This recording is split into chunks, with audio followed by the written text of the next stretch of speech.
Welcome home to philosophy, where we wonder about everything and anything is possible. Hi, I'm Dr. Robert Corey, the Laughing Philosopher. Life is complicated. The world is complicated, and you are complicated. Figuring out how to live a happy, meaningful life, guided by wisdom and reason, is not easy. Is life a game? What is love? Should I fear death? Is this a just world? Almost from the moment of birth, you've been told how to behave, how to fit in, and how to fulfill other people's expectations. You fear that you will lack importance or cease to exist in the lives of others if you think for yourself and question the rules and roles you've been told define you. Wisdom and reason will remove this illusion so you can live authentically in the world around you, find your true purpose, and become your real self. Welcome to episode number 83. Are you cultivating Voltaire's garden?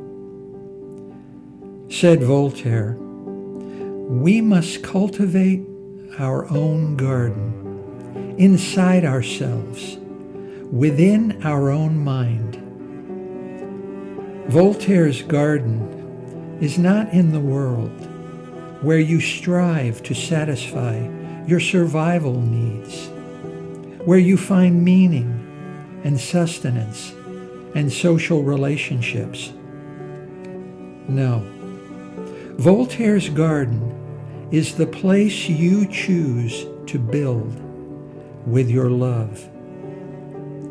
It's where you retreat to disengage from the rest of the world whenever its sham and drudgery make you feel small and powerless. It's where you find serenity, relaxation, and peace of mind. It's where you escape the world's obligations, demands, and expectations. It's where you remove your mask and discover your real self. It's home. You can go home again and know the place for the first time. When you feel lost and confused, cultivate the garden inside yourself. Here's how.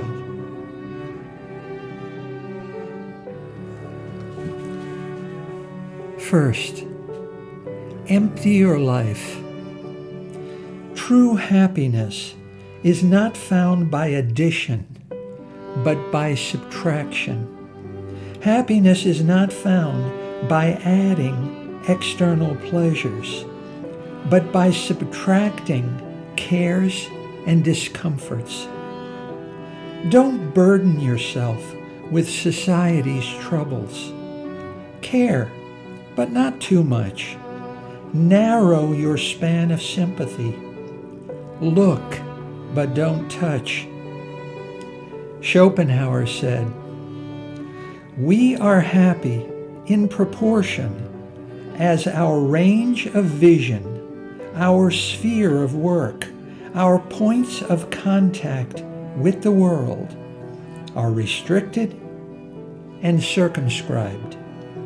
We are more likely to feel worried and anxious if these limits were wide, for it means that our cares, desires, and terrors are increased and intensified.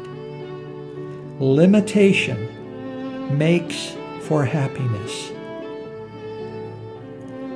Limit your range of vision and limit your experience of the world in order to be a happier person and live a happier life.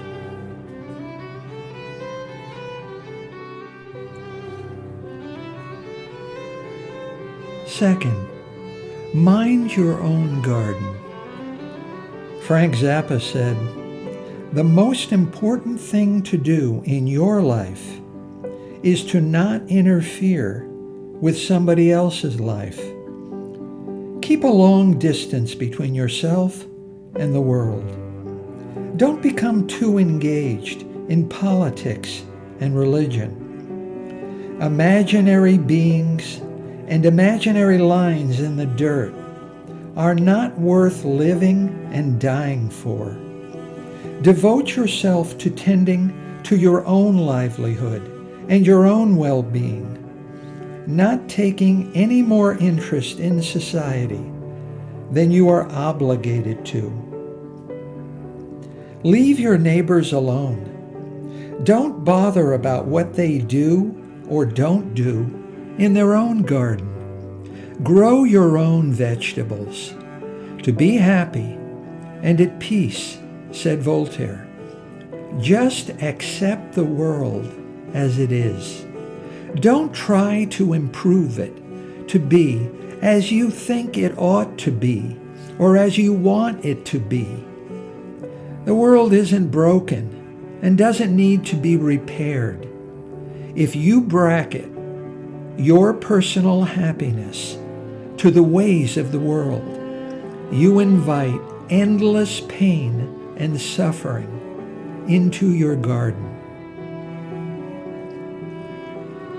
Plotinus, the immensely influential Neoplatonic philosopher, regarded happiness as a flight from this world's ways and things.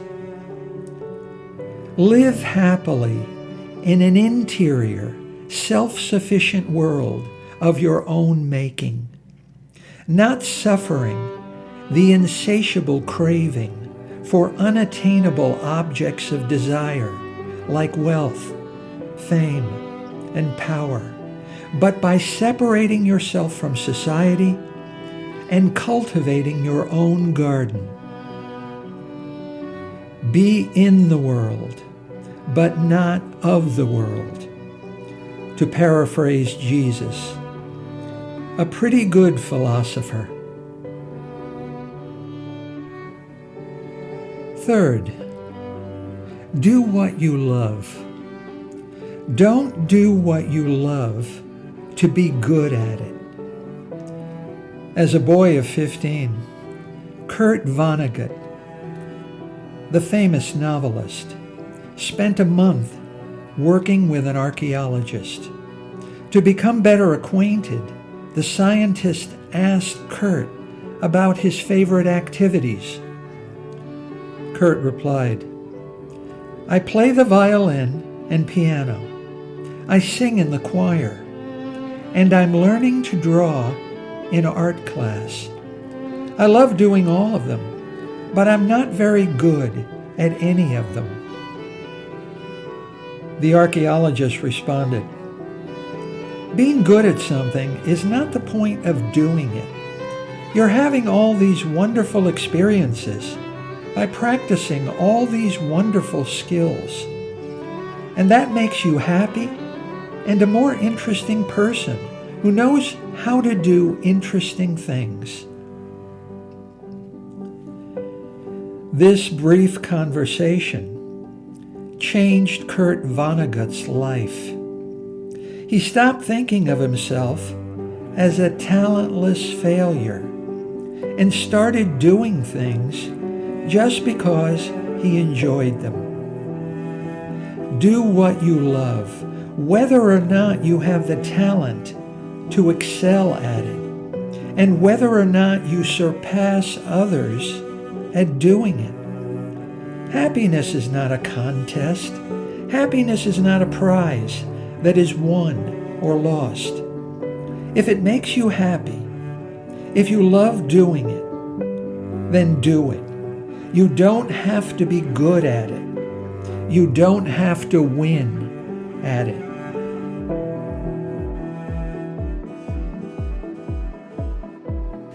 Figure out what you love. Don't try. Don't force things. If you have to try, it's not right for you. If you're not good at something you love, you have more freedom than if you're good at it. You have the freedom to fail. Failure is freedom, said Bukowski. And if you should win, it's unexpected and an even greater victory. I've been playing chess since I was 21. I'm no better today than I was in 1972. I lose more than I win, but I will never stop playing because I love it. You don't have to be good at something you love. You can love something you're not good at. You're not damaged, and you don't need to be improved. No one is good at everything. Everyone is bad at something. If you love singing, then sing. If you love dancing, then dance. If you love chess, then play chess. You'll be happy just doing something you love. And when you lose, just smile. Set up the pieces and play again, as if it's the first time.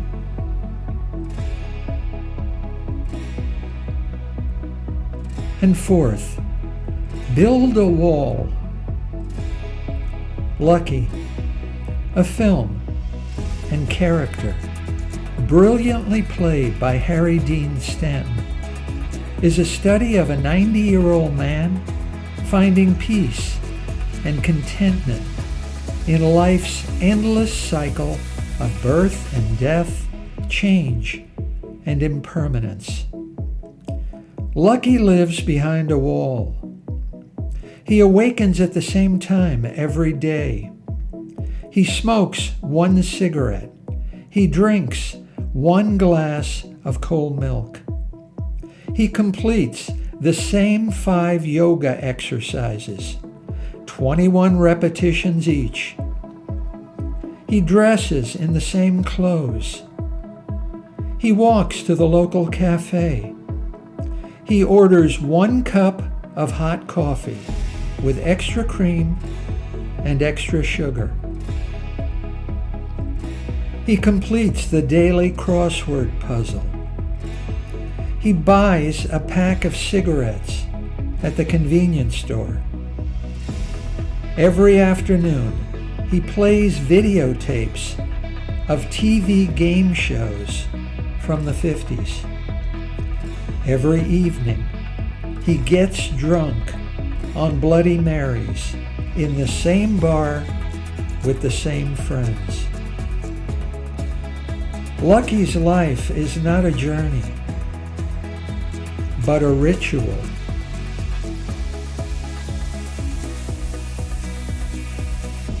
Lucky has burned bridges to build a wall that limits his field of vision. Every man takes the limits of his own field of vision for the limits of the world, said Schopenhauer. Inside his wall, separated from the pain and suffering of the world, Lucky is safe and free to roam.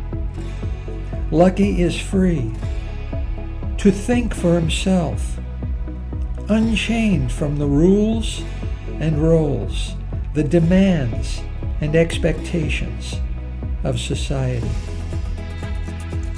The simple structures of Lucky's life have become the simple structures of Lucky's consciousness. We must imagine Lucky happy.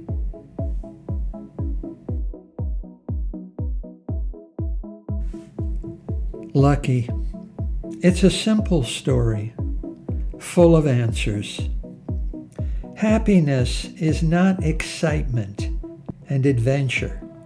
Happiness is a tranquil, peaceful life of non-disturbance, like a stream which no waves or whirlpools disturb. Empty your life. Cultivate your own garden. Do what you love and build a wall. Walls are for keeping the right people in, as well as keeping the wrong people out. Keep trouble out. Keep delight in. As much as you can, simply remove the causes of pain and suffering. Avoid loud and aggressive persons. They are distressing to the spirit. Tell the truth, though the truth may hurt those who live in falsehood and error. Be honest. Do not feign affection or disaffection. Do not be cynical about love and friendship. They are worth living and dying for. Not much else is. Win or lose, celebrate your efforts as well as your achievements. Without the silence between notes, there is no song.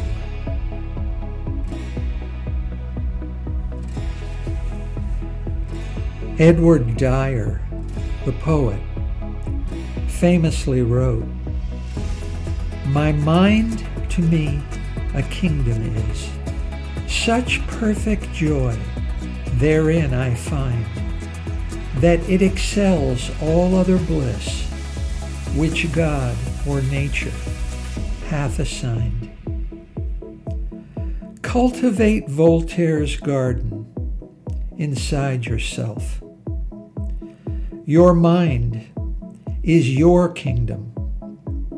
If you can't find peace there, you won't find it anywhere else. If you find it there, you won't need to look for it elsewhere.